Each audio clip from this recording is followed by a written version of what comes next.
tem muita coisa que a gente toma como se fosse verdade absoluta, como se em nenhum momento da história ninguém jamais tivesse pensado que as coisas poderiam ser de outro jeito. Você já parou para pensar que o tempo é um conceito completamente antinatural? E claro, não estou falando do tempo no sentido de o sol nascer todo dia, o sol se pôr todo dia, das estações do ano. Esse tempo é muito natural. Mas o tempo do jeito que a gente tem, do jeito que você está agora, com o seu celular ou com a sua TV, com o seu computador, se você olhar no cantinho, tem o tempo aqui, eu olhando aqui, ó, 37 segundos agora. Esse tempo não é necessariamente natural. Esse tempo foi inventado. E eu tô lendo esse livro aqui, Saving Time, da Jenny Odell, e ele é muito interessante porque ela justamente tenta ajudar a gente a descobrir uma vida além da cultura da produtividade, né? Da cultura hustle, da cultura do trabalho a todo momento, trabalho enquanto eles dormem, tempo é dinheiro, coisas assim. E tá sendo muito interessante ler esse livro, principalmente porque eu, como muitos de vocês, já fui vítima desse raciocínio de você pensar que você tem que produzir o tempo todo, de pensar que quanto mais você produzir em determinado período de tempo melhor, e que quando você está numa posição de que você é o empresário ou que você tem no mínimo uma certa liberdade em relação a como você pode usar seu tempo de trabalho, ou pelo menos você pode participar da questão de gerenciar suas metas, por exemplo. Quando você chega nesse nível, aí, às vezes você se pergunta, tá, e agora? Eu sou meu próprio carrasco. O que eu mesmo defini é o que eu preciso cumprir. E muitas vezes você acaba sendo o seu próprio carrasco e você é muito pior do que outras pessoas poderiam ser. Claro, não estou falando aqui de uma jornada de trabalho 6 por 1, numa fábrica ou em vários lugares que a gente sabe que tem condições muito ruins de trabalho. Inclusive o livro fala muito sobre isso. E a gente já volta a falar sobre isso. Sobre a questão das coisas que não são naturais, mas que a gente leva como natural porque a gente aprendeu que era assim na escola e a gente às vezes não para pensar.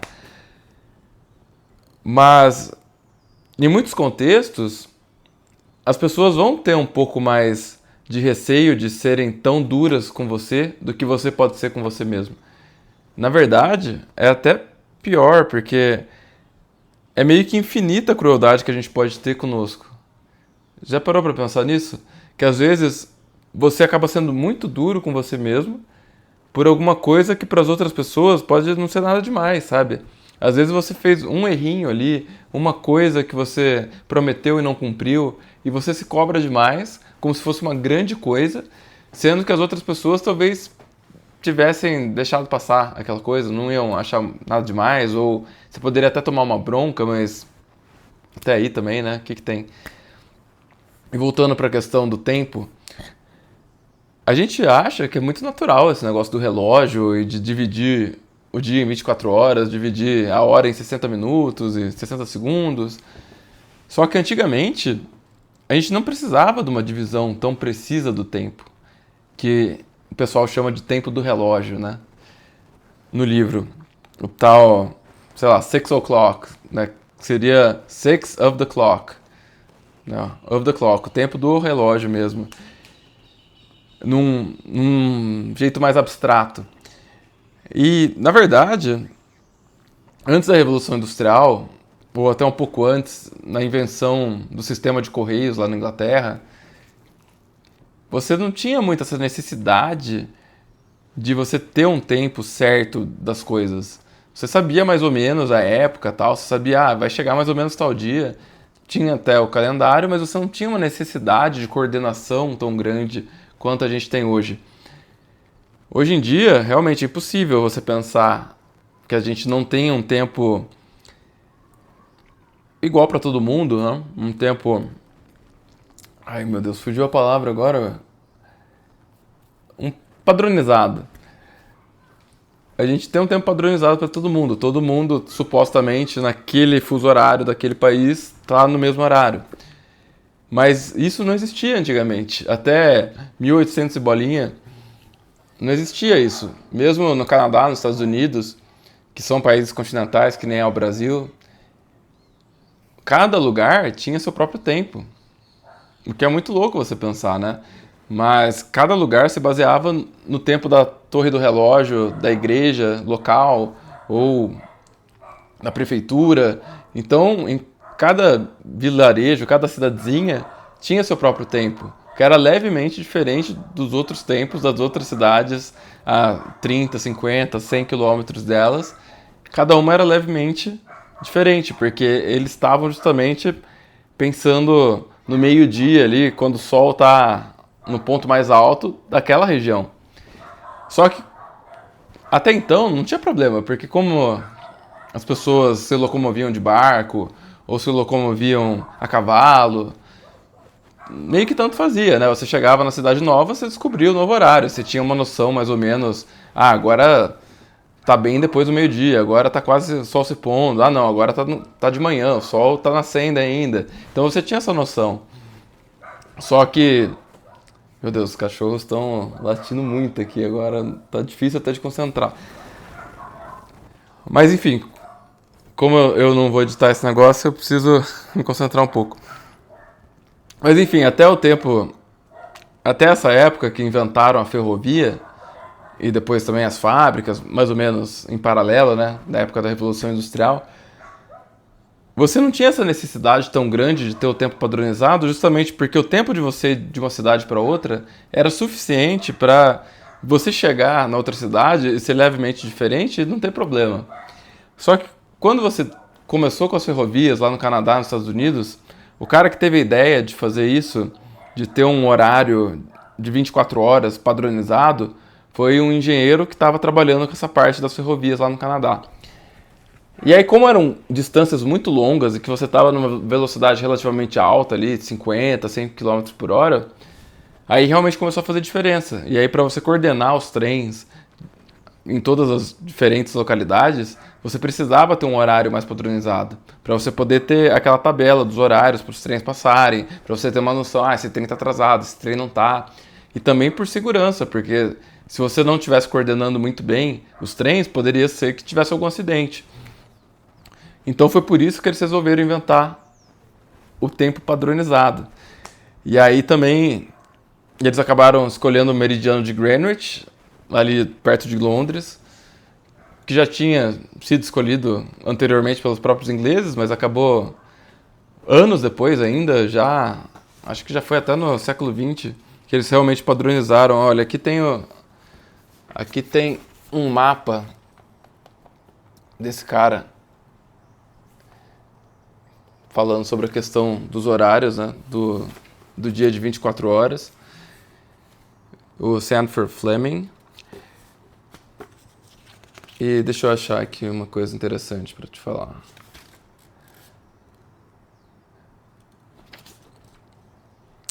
Então. Até então não tinha muita necessidade de você coordenar o tempo através de grandes distâncias. E aí foi justamente com o advento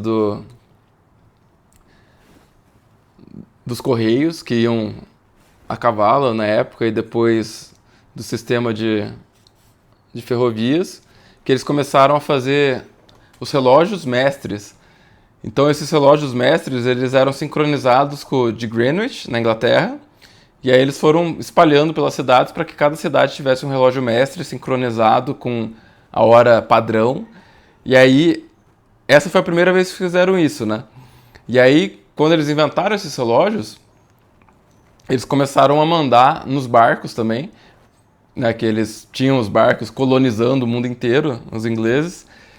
E aí começou a ter um certo conflito civilizacional deles com os colonos, que aqui até ele comenta aqui de uma conversa de um desses colonos, os colonizadores na verdade, né? Um comissário colonizador que estava na Austrália conversando com um aborígene australiano, e ele queria saber algumas informações. Ele estava conversando lá com o senhor e ele falou, tipo, tá, mas quantos anos você tinha quando você veio para cá, para essa região aqui? Ele falou, não tenho nem ideia. E você sabe quantos anos você tem agora? Aí ele falou, é pra eu ter uns 72 mais ou menos, porque pra eles não tinha muito essa questão de tempo, sabe? Você é menino, você é adulto, você é velho, mas essa questão de contar os anos, que nem a gente convencionou contar, não existia. E aí o comissário pergunta, tá, então você devia ter mais ou menos uns 10 anos quando você veio pra cá? E ele responde, eu era um menino na época, mas eu não tenho nem ideia de quantos anos que eu tinha. Aí o outro, tá, você não tinha bigode na época? Aí ele, não, eu não tinha bigode. E é muito engraçado você pensar nisso, né? Porque, justamente, que nem eu falei no começo, às vezes a gente tá muito acostumado com como a gente foi ensinado as coisas. Olha só, eu fui lá pra fechar, o negócio fechou sozinho. A gente tá muito acostumado com certas ideias, certos pressupostos, e a gente acha que é natural, a gente acha que as coisas são porque elas são assim, elas sempre foram assim e pronto. Mas não é, tudo isso foi inventado. Da mesma forma, muita coisa que a gente usa no trabalho foi inventado. Enfim, eu acabei me perdendo um pouco aqui com os cachorros naquela hora, acabei viajando um pouco. Desculpa por isso, gente. Obrigado por terem ficado até aqui. Mas, na verdade, acho que o principal ponto desse vídeo era para falar sobre isso, sobre essa questão, e também sobre como às vezes a gente acaba botando metas, muitas vezes irreais, ou muitas vezes uma meta até para aquele dia em específico, a gente bota muita coisa na lista do que a gente quer fazer, e acaba ficando impossível de fazer, fica impossível de cumprir, e aí às vezes a gente acaba se flagelando por aquilo, por algo que você mesmo botou uma meta impossível, então não adianta você pensar que você ia conseguir. E justamente a gente faz isso também porque a gente está imbuído numa cultura, num sistema que nos ensinou desde pequenos que a gente tem que trabalhar sem parar, trabalhar, sabe? A gente não tem o direito ao descanso.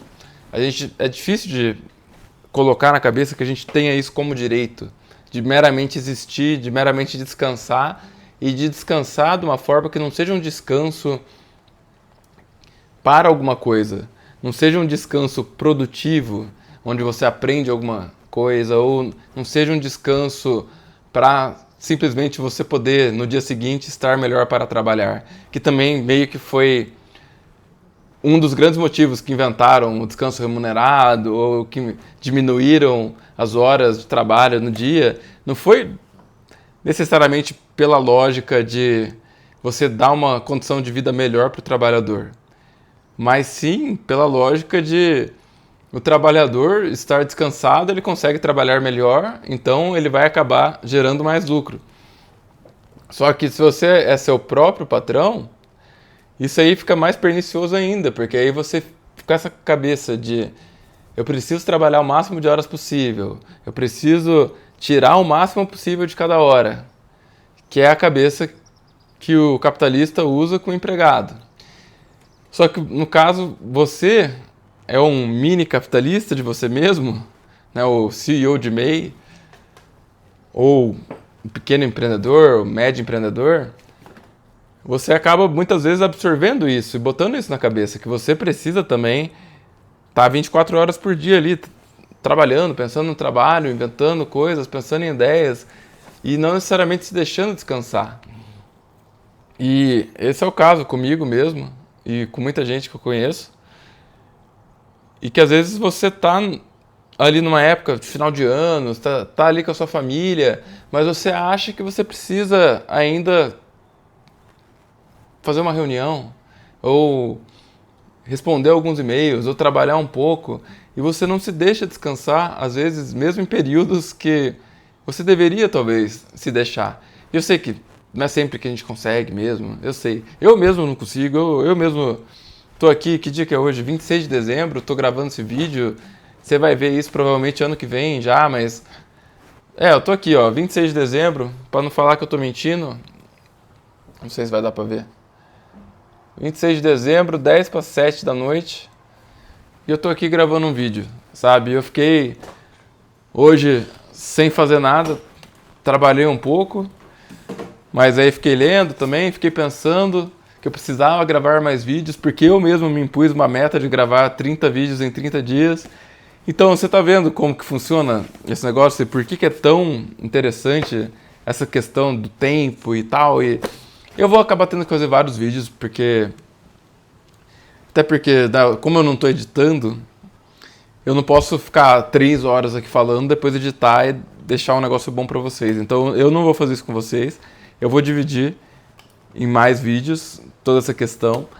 Mas pra mim é fascinante, né? Porque, além de tudo, o Taylor, que foi o cara que inventou a questão de você dividir o trabalho nas mínimas partes possíveis para você justamente poder separar esse trabalho entre diversos trabalhadores. E se não fosse o Taylor, não teria como ter tido a linha de montagem do Ford depois, né? E ele era engenheiro mecânico e também era obcecado com produtividade, ou seja, ele era igual a mim, né? Eu sou Taylor todinho.